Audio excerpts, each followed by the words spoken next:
if a parent looks at a kid's well-being as the checklist, right? Look how well I'm doing because my 3 kids are doing really well. What happens when they don't do well?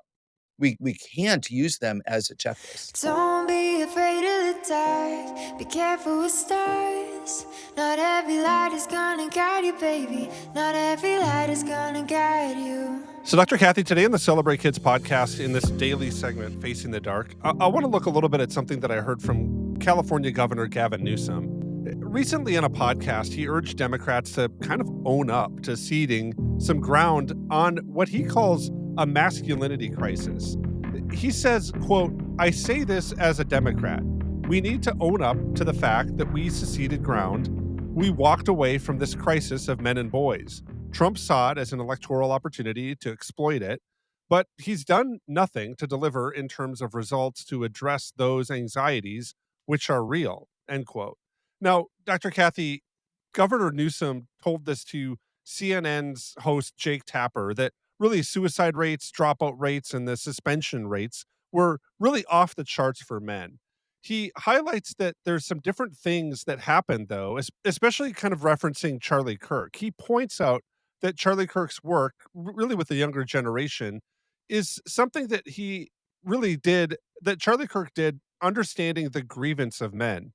He says, quote, "Charlie was organized around it. People weren't aware of what Turning Point USA was. I talked to so many Democrats who said, 'Who's Charlie Kirk?' And I said, 'Well, your son knows about him,'" end quote. You know, Dr. Kathy, I think this is really dynamic that the governor of California is really concerned about what's happening with men, primarily because he doesn't want to lose them. Not because he cares about men doing well, but really he's concerned about what it's doing to what he says is the electoral college. He's afraid of losing more elections. I think sometimes we approach even parenting like this, whether we recognize it or not. And I'm putting myself in this camp kind of where we want our kids to behave well or to do well because they kind of do something for us when they are. They make us look good. They make us feel accomplished as a parent. They give us some kind of sense of identity or purpose a little bit in life. I want to ask you, how do we need to reframe our minds with our kids, especially, so we don't fall into the trap of kind of fighting over our kids? You know, I've often heard this even inside of the Christian community where we say, man, there's so many of our kids that are leaving the Christian church or leaving the faith. And we kind of fight over them as if like them staying in the church might be a little bit of a status symbol that our church is healthy or our church is doing well, when we might not actually be looking to help our kids flourish in the way that God's wired them. And we might be missing the whole point, entirely. Help me understand that. How do we maybe reframe our minds around this a little bit? Oh, that's such an interesting point you were just making. Yeah, when I first read this episode, the show run of this episode, I was appalled. He cared more about influencing men so they would vote for the Democratic Party than he did about caring about men, like, period. It was so obvious to me in the article that you read that is what we're talking about. So aggravating, like, I get it, but it's aggravating, right? So yeah. And, I want parents to be concerned about, are their kids engaged in high school? I want them to be concerned about, do they love the Lord and does their behavior indicate that they do? I want parents to be alert to whether or not the church that they're attending is engaging with young men and women so that the young men and women will want to engage with the church and with God, throughout their life. And yet it can't be a status symbol for us, right, Wayne? Like you and I talk about this. We're writing a book that will address this in the future where we do it because we love the children. We do it because we want them to flourish, to engage with life, to have healthy mental health and a spiritual well-being, and to be intellectually curious and pursuing truth. We want them to be good kids. We want them to delight in life. We want them to serve. We want them to grow. We want them to mature. It cannot be that they are our checklist that, oh, Jeremiah's doing great, therefore I'm doing great. Or look at Sally run, therefore I am doing well. Like, I would pray that we want them to do well because doing well is a really good thing for them and their spirit and their, ability to flourish. But and because you know what, Wayne? If a parent looks at a kid's well-being as the checklist, right? Look how well I'm doing because my 3 kids are doing really well.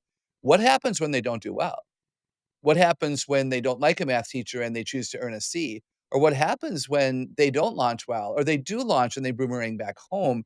What happens if they're the one that makes a mistake on the ball field and the whole team loses a game and everyone blames that boy, we can't use them as a checklist. Yeah, Dr. Kathy, I think that's really important, and I think that sometimes we might, you know, inadvertently fall into checklist mentality because we forget a little bit of what kind of kids are for. I think that inside of this, even Governor Newsom really does forget or loses track of what men are for. I think he's really lost here in the whole dynamic of it. In other interviews, he's really wrestled with the idea of whether men should play in girls' sports, primarily because he says it's a fairness issue.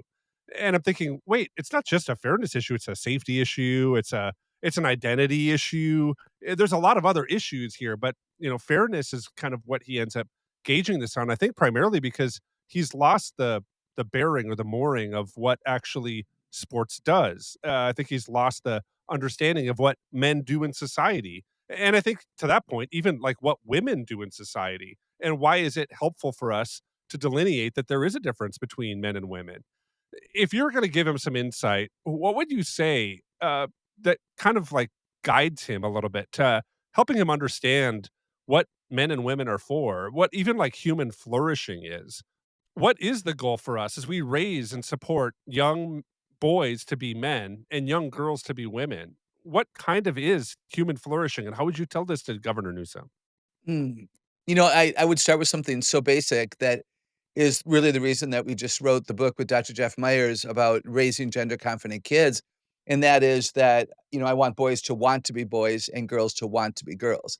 I want them to respect God's choice. I want them to see that God is an intentional, good, strategic, loving, personal creator who makes no mistakes.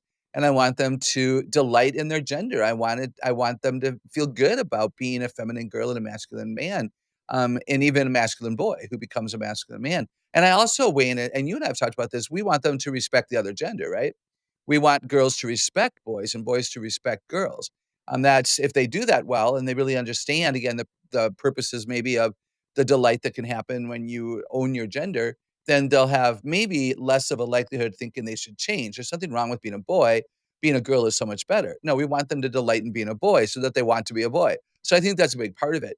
And then flourishing, healthy mental health, being resilient, being able to love and serve and, get out of the house and go and change culture, influence people, become what you were created to be, to invest in ourselves, right? We want children and teenagers and adults as well to invest in themselves, to learn, to serve, to create, to discover that practice done well can improve you and, all of those kinds of things. So flourishing is living life to its fullest, getting out of the box, not ever going into a box, discovering who God wants you to be and doing that. And one of the things that has to happen here, Wayne, is the men and women who surround these children have to be good examples of masculinity and femininity.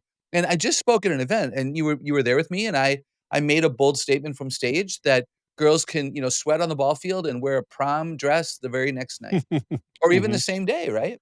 And did you hear Nothing the wrong with either of audience? those. Did you Say it hear the again? women in the audience cheer when you said that? Like, they were clapping. It was amazing. They did. You're right. You're right. And these are youth pastors. These are, volunteer leaders of our men and women in church. And you're right, I forgot that, but you're right. They did do that. There was a quick reaction. And I don't think we're doing a good job of teaching that. Yeah, and I think that comes to another point that Governor Newsom and others, that have, kind of talked about this topic have really made, especially if they've talked about it in political, scenes where they've really deduced being a man to a caricature, a guy that likes to go out and, you know, drive cars and fix cars, and he can do that, and he can do these other things that kind of are more, rough and tumble and gruff, and they make kind of bold statements even about like fighting and violence, like I could beat you up kind of thing, and we should go and fight behind the woodshed, and it's really, kind of a bummer. And then so you have that on one side where they're really trying to connect with men, really in a caricature, and then you have somebody like Charlie Kirk who, isn't, you know the most rough and tumble looking guy. He wasn't the guy that you would say, I bet he goes out and, hunts, pheasants on the weekend. I bet he like changes his own oil. He wasn't that kind of guy, but he ended up connecting with men in a really powerful way. So much so that so many people that are, I would say maybe his political adversaries, if I could put it that way, They Yeah. really, I would say, you know, really wanted to be like Charlie. They wanted to have that male connection. Why do you think Charlie connected so well with young adults, but even young men especially? What lessons can we pull from the way that Charlie lived his life to help us connect with some of these kids that are really, according to others, they really want them to fall into a caricature of what it looks like to be a man or to be a woman and to really connect. Why did Charlie connect with people even though he didn't really use caricatures? I think it's because he spoke the truth, and I think we're all drawn to truth. Jesus is the truth and the way and the life without apology. It's not arrogant for him to say that. And because everyone is created to, ideally relate well to the God of the Bible and his son Jesus, we're created for connection, we're created for that specific community. We're created in need of a savior because we cannot, rescue, restore, save ourselves.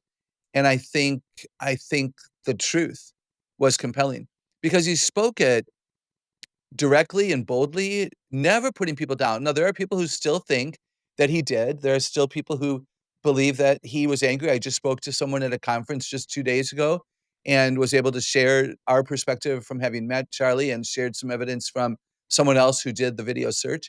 No, he wasn't angry. He was, disappointed maybe in people's choices. He stood for truth. He explained himself, right? When he didn't just, throw an opinion out there and walked away. He gave them evidence for why his perspective about gender or race or culture or sexuality was good and right. He didn't even say according to the Bible. Like he often just spoke the sensibility of it all, and I think we're drawn to that. He wasn't afraid, which is just right there. It's compelling, Mhm. right? He heard from men and women of all ages. He didn't put people down. He listened, he asked, "What makes you think that's true?" He I think he deeply cared. I know from the talks that you and I have had with staff that that would be true. So those would be my quick thoughts. I am interested that he is an example, and I think he should be, and I'm glad that even the governor of California, has been intrigued by this.